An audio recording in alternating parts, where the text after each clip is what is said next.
In this video, I will show you how to set a static IP address in Windows 11. First, open the Start menu, search for View Network Connections, and open it.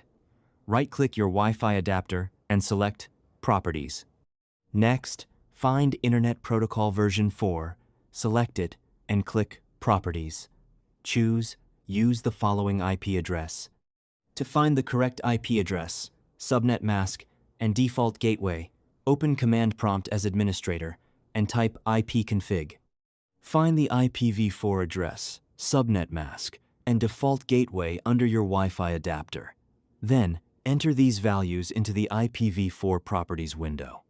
For the DNS server, select Use the following DNS server addresses and enter 8.8.8.8 as the preferred DNS server and 8.8.4.4 as the alternate DNS server.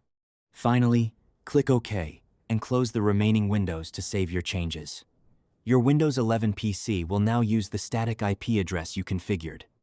And that's how you can set a static IP address in Windows 11.